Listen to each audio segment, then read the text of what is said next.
Welcome into the Paul Farrington Show. A quick reaction here. This is what I love about the NFL offseason. You never know what's going to happen. Now, I just put out this video just recently. I just finished up. I have my notes here, my notes on the iPad. I was talking about Jaire Alexander to the Vikings, some fun rumors. Little do I know this entire time, Ian Rapoport just puts out that the Packers are looking to trade Jaire Alexander. So I apologize if some of the information I said or if some of the takes here are going to be repeated, but I figured it was better to address the new news that we have now that it's reported the Packers are potentially looking to trade Jaire Alexander. Look, Packers fans, Jaire's gone. You know, I've seen a lot of people saying, hey, if we're not going to get a lot for him, why don't we just keep him, see what he has? He's still a good cornerback. You know, he might not be what he used to be, but as opposed to getting nothing, why don't we just keep him? He's gone. Okay. You listen to Brian Gutekunst talk and very non-committal. I mean, a lot of he's saying Jaire has frustration. We're working through it right now. The Packers ideally want to restructure him. They do not want to pay Jaire Alexander the money that he's owed. And for good reason. You know, the guy has played in 16 of 37 potential games over the past 2 seasons due to a bunch of injuries. He was suspended. That just doesn't work. Yeah, right? You don't want to pay a guy who's barely playing. You're not even sure if he's what he used to be anymore. He's still a good cornerback. But do people really think he's going to be the elite Jaire Alexander? That's something that Jaire needs to prove. And if Jaire's too proud to take a pay cut or to take a restructure, which it seems he is, and, you know, I don't blame Jaire. You know, he doesn't want to give his money back. But if that's not going to work out, the Packers are going to want to move on. Now, in an ideal world, I think if you're a Packers fan, if I were a Packers fan, I would love to have Jaire. You'd love to have this work out because that cornerback room, as much as Keyshawn Nixon might say he's the number one cornerback, and that's why he's not going to return kicks. And I love that LaFleur comes out and it's like, if we want him returning kicks, he's returning kicks. I don't care what Keyshawn says. But that cornerback room all of a sudden becomes a much bigger issue if you move on from Jaire. Because that's going to be a much different room, it looks like, in Green Bay. And Jaire, while he wasn't playing, you know, when he was on the field, at least he had some stability and a real number one cornerback in the NFL, even if he's not at that elite all-pro level that he was a few seasons ago. But when you look at this on a whole, again, he's not going to take the restructure, hasn't played, too much money. There's been some locker room issues. I know that a lot of people like Jaire. He's a fan favorite, but there's been a lot of problems. And this is just, I mean, he's not coming back. After you have the trade rumors and the cutting rumors, like, I think that relationship is just completely fractured. So it doesn't surprise me at all when the Packers planned on cutting Jaire, that news would leak of, oh, they're looking to trade him and they're interested. Like, of course, if they're going to cut him, you may as well see if you could get something for it. But whoever's taking on Jaire, you're getting, like I just said, an injured quarterback who needs to prove he's still got it. That's going to take a lot of money. And you're going to have to take on a big, you're going to have to restructure. And if Jaire's not going to do that, and for the long term, it's probably not worth it.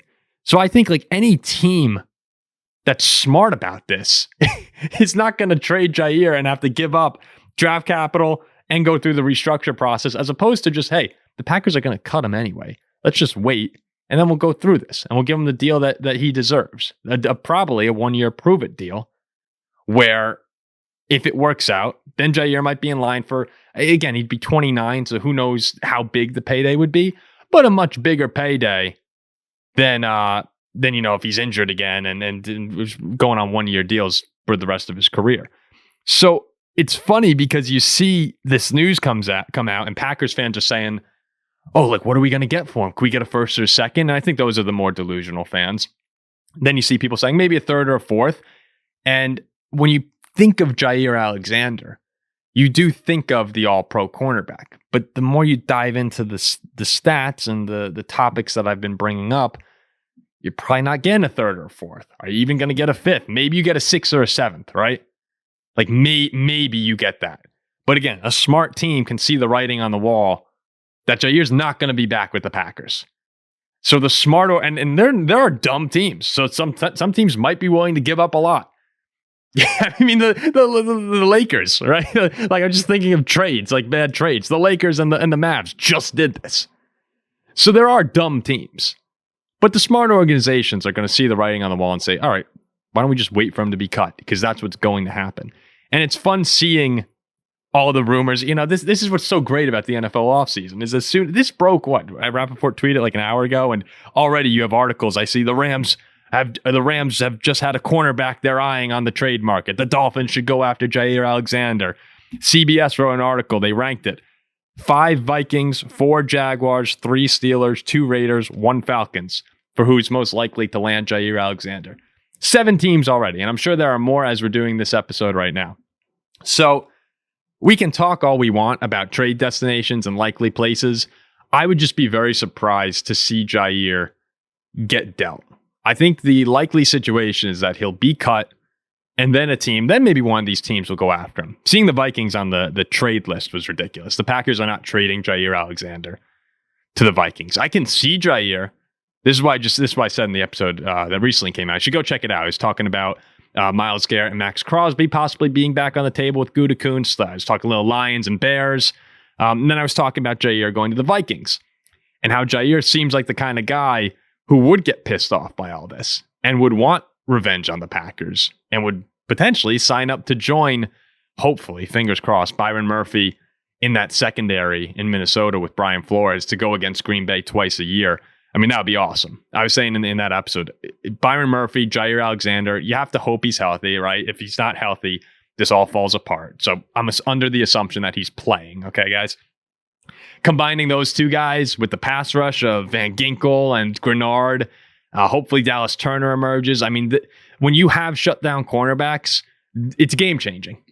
I was just talking about how brutal it was as a Viking fan watching that secondary for the past few seasons get decimated and giving Daniel Jones his contract because we were the only team in the league that was allowing him to throw for 300 plus yards, and he did it on a national stage in the playoffs.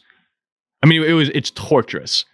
So getting those lockdown guys who Jaire, I think he still could be it. And I would imagine most people would agree that that's still in him, that top tier cornerback. It's just a matter of sometimes you do need to reset. I think this is actually good for Jaire to get a fresh start. The Packers are a really well-run organization. I mean, one of the most well-run in sports. But sometimes, so I don't think it's like, you see players having to leave toxic environments. The Raiders have been that before. The Bears have been that. The Jets have been that. I don't think the Packers are a toxic environment. I think that Jaire's situation just escalated, and here we are now. But even for, a team like the Packers, Jaire getting a fresh start seems to be much needed. And I wouldn't be surprised if wherever he goes next, he has a great season if he can stay healthy. So I would love for Minnesota to make a move on him once he's cut. Again, the Packers aren't trading Jaire Alexander to the Vikings. Like, I'm not even going to... Could I put that in the title of this video? Maybe, but everyone would rightfully come out and be like, Paul, he's not getting traded to the Vikings. It's ridiculous. The report is the Packers are trying to get something for someone they're not really going to get anything for. And I mean, the big news, like the takeaway from this to me is he's gone, which I think we already knew, but now this is all but confirmed. Jaire Alexander will not be on the Packers next year, or at least I'd be very surprised. And he had great moments. You look back on Jaire's career, I mean, he had some really, really great moments with the Packers. The one that I hate is the gritty over Justin Jefferson. I hate that. And people have been on it over the past year, as I've mentioned this before, sending in the gritty GIF to our show's Twitter account. It's been pretty funny. But I remember watching that game, and the Vikings, were having a great season. And you want to go in. Everyone in the NFC North wants to go in and beat the Packers. Like that's the goal, right? That's one of the goals of the season, is to beat the Packers, because they are the boss of the NFC North. Lions, Bears, and Vikings fans all would love to beat them. And the Bears finally did it after 11 straight losses. And I just remember watching that game and being so pissed off because I felt like it was finally our year running the division. And with the healthy Rodgers in Green Bay, because we had the 2017 season, but Aaron was hurt. And then that just sucked. I hated that moment. But Jaire had some great moments in Green Bay. He was a fan favorite for a while. Just it's run its course, and we'll see where he goes next. But it's not going to be with the Packers. And a lot of teams, whoever he goes to, should be excited. It's always when you have great players, and I don't like Jaire's not. I'm talking all time great with my take on this, but when you have all-time great players, I always think there's a little juice left in them. Like, that's why I probably foolishly think that Aaron Rodgers still has one magical year left. And if he went to, again into the hypothetical games here, but if he went to the Vikings, and most Vikings fans would hate that, there'd be a piece of me that's like, could we unlock one Favre-esque year? I'm looking at a picture.